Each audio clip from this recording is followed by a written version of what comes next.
So this is my friend Mario's knife that he made. He calls it the Paco.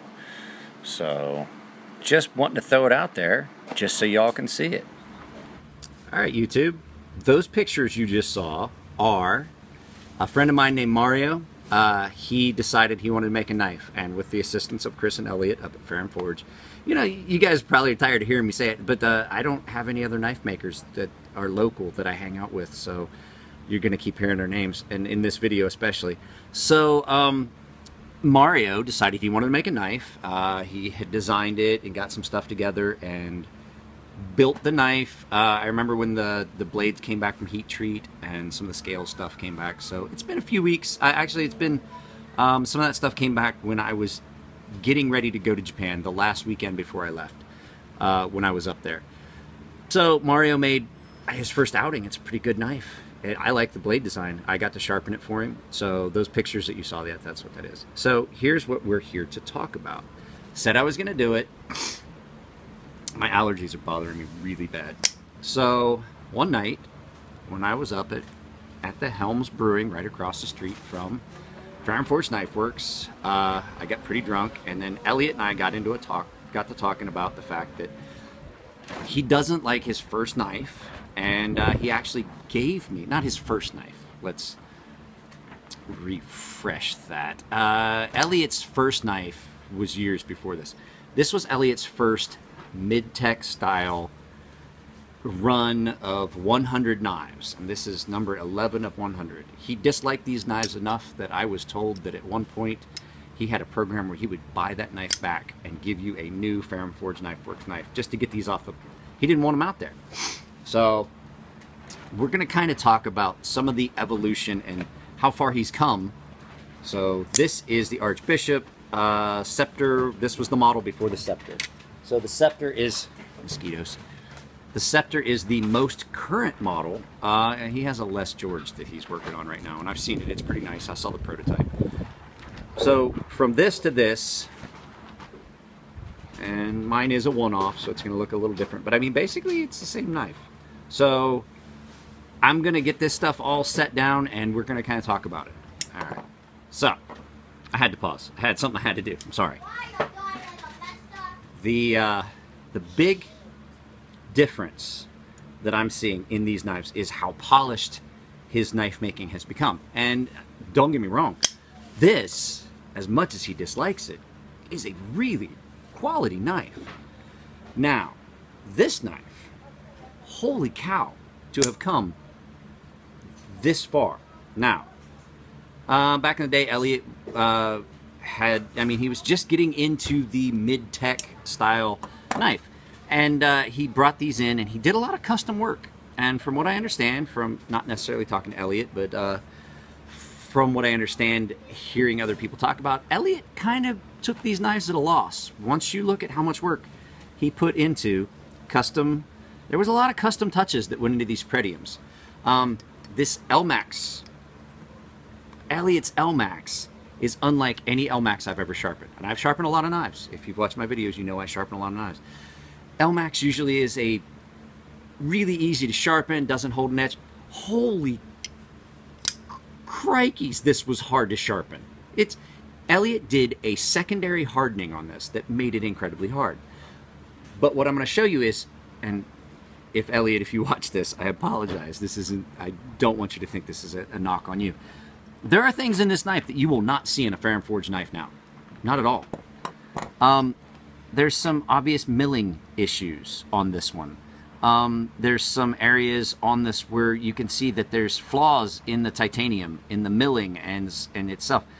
That is a high spot where the end mill just kind of chattered, and it went out the door that way. Now, like I said, his first foray into the mid-tech style knives where he was having other people do the work. So I would imagine that what happened is these came back and there was probably too many of them that had flaws, and he just could not get it redone. With this knife, I mean, spot on. Everything about this knife, that's why I got it, is perfect. And then just pretty much a raw slab. Now, someone has heat treated this. I don't know if it was Elliot or not, didn't ask. Matter of fact, we had this in my pocket when I went to his shop today, and I told him, I was like, I can't show what's in my pocket. You said you didn't ever want to see it again. So, but just even some of the little things. The pivot is different. Some of the hardware is different. The overall feel of the knife is less refined than this is amazing. And you hear me talk about this one. This is my favorite knife in the world, and this is my NTAC. So you can see how things have changed, how far he's come, and finding reliable people to do the mid-tech style knife. So what that translates to is, if you were to have a knife back in the day that Elliott Williamson made by hand, you can't. That is a very exclusive market. It is very expensive. Gotta have a drink of my beer.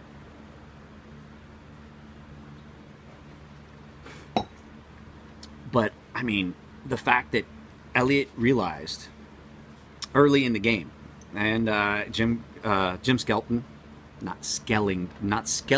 Jim Skelton has said it too. Elliott was one of the first people that, not necessarily the first people into the mid-tech style of design and everything, but one of the first people that really got it right.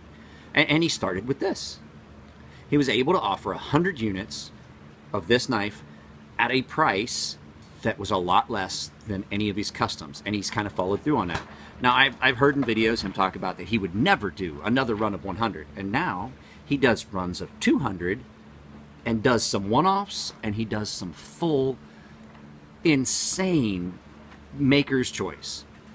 So he has taken this and run with it, and he's done really well. And the fact is that every run of these knives, he learns something new. And I hear him talk about it. He went to the gathering, and Elliott, if you're watching, thank you very much. Elliott was kind enough to he probably took 100 of my business cards to the gathering and said that none of them were on the table when they got ready to leave. But even from run to run, you see him refining everything. So now they've gotten to this, and this was done in 20 CV with the Hoback rolling detent. This is the smoothest knife. And it's not because he's my friend. If this knife was jacked up, I would tell you, this is the smoothest knife outside of a Grimsmo Norseman that I've ever had in my hands. That ceramic detent, Hoback rolling detent on 20 CV is amazing. He went back to 20 CV. I've heard him say it, that he loves 20 CV. I hope he stays with it. I really hope he does. It holds an edge. It gets crazy sharp. It's gorgeous. Takes a really nice polished edge, and it's resilient. I had a guy drop this knife on the concrete, and barely even marred the edge, and it took very little to recover it. And if you look, they use a nano ceramic coating that when he dropped it, it went like this, and I was like, oh. He was saying, yeah, how much is a knife like this worth? And then I heard it hit the concrete, and I was like, oh, a lot less now that you dropped it on the pavement. Not a mark. Now it has some marks. I've put those on there because this, I don't have any safe queens. So his first outing into it, really a very good job. Now, if you're an outdoorsman, if you're like me, where the utilitarian purpose of a knife, this knife doesn't get a lot of pocket time because I do respect the fact that it is a beautiful knife. This one gets beat to hell. I've already broken it twice. If you watch their video about parts, I'm the guy that got the car door stuck in here and broke that freaking screw and had to bring it up to them to get it fixed. And I was like, oh God, I've had this knife a week. I'm that guy. This knife is N690, and it is what Elmax, it acts like what Elmax usually acts like, where it holds a pretty good edge, and then not this Elmax. Oh my God, it was horrible. Not horrible. I shouldn't say horrible. I've done a lot of cutting with it, and it's holding that edge amazingly well. Now, back to the things that I would say. That you see, he's learning from his lessons. So, some of the Ferrum Forge knives have a sculpted or milled pocket clip. See how narrow that is? Now, you heard me talk about it in my last video with the 601, with the sculpted clip that was pretty narrow. It walks around. This one doesn't. I don't like how narrow that pocket clip is. The other thing I don't like, it's a deep carry. By all reads, if you're gonna do a deep carry pocket clip, you probably should have a lanyard hole. It doesn't. But I've got 3 Ferrum Forge knife work knives, and not a single one of them has a lanyard hole. I always want to ask him. You know, I want to have to ask him, why no lanyard holes in your knives? I was curious. So, as he progressed, if you look, that's the same pocket clip. Same pocket clip this one's been ornately done. Same pocket clip. They did milled pocket clips for a while. They realized that they didn't like them. When they go through and they find something they don't like, they change it. They know enough about knives. They've got a system that works. So Elliot talks about in all of his videos that he has designed failure points into the knives. And I found one, the screw. The screws are what are going to give. You're not going to break the scales. You're not going to break the blade. You're not going to break the pivot. You're going to break the screw. So just kind of a here and there, from here to there. In 3 years, Elliot has done stuff that other knife makers are just getting around to figuring out. Not to throw any knife makers into the bus, but we had a conversation last night? Yeah, last night. Up at the brewery, and he was telling me stuff, and he was telling me about a knife maker he talked to, and the guy was telling him stuff, and Elliot was like, you know, we figured that out years ago. And then the guy corrected himself 3 different times. You know, you do this and this and this and this and this. You know, Elliot's got it down, and he's got it to where he has come so far that his knives are still at about the same price point, but are amazing compared to where he came from. So that's my from here to there video for Ferrum Forge Knife Works. I would love to be able to do more videos about other knife makers. I don't know any other knife makers. I've talked to John Grimsmo a few times, but I don't know anyone enough. You know, I go up and I sit around and I bullshit with Elliot for a couple hours about once a week. Sometimes I go up on we were up this morning. So, but no, I wanted to throw it up, and mainly because the man was kind enough to he said he's thrown it away several times. Somebody keeps pulling it. He gave me a knife that when it went out the door, it was about $600. Just gave it to me. Because he thought it would, because he said, I questioned him, I was like, why would you give me the first production style, mid-tech style knife? And he said, because I know it'd make you happy. That's the kind of guy he is.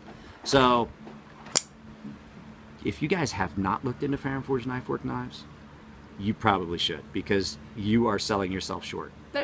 And they're mid-tech prices. They're in the $500 range. But I'm gonna tell you right now, this knife, and I have had $1,000, $1,200, $1,500 knives in my hand. I've had $2,000 knives in my hand. They are no better than the quality you get in this knife. You get, missed the flipper tab. You're getting all the bells and whistles, all the quality that you would get in a custom for half the price, quarter of the price. So, you know, just got to weigh your options. There is going to be another video here. I'm going to stop this one. I don't want it to be too long. I'm not going to try and split a video between. I don't want to do that. I don't want to sell anything short. I have not yet gotten around to doing my Sabenza, which is I'm going to do in a few minutes while my wife is making dinner. So, like I said, you guys probably should check out Ferrum Forge. Mario made that knife with his assistance. Mario's first attempt at a knife, and Elliot knows enough about knives that he guided Mario in the right direction. Robert Bodiger is working out of their shop and getting guidance from them. So, you know, kind of got to see you sell Robert's knife. So, all right, you guys, I'm going to close this, and you guys have a good evening.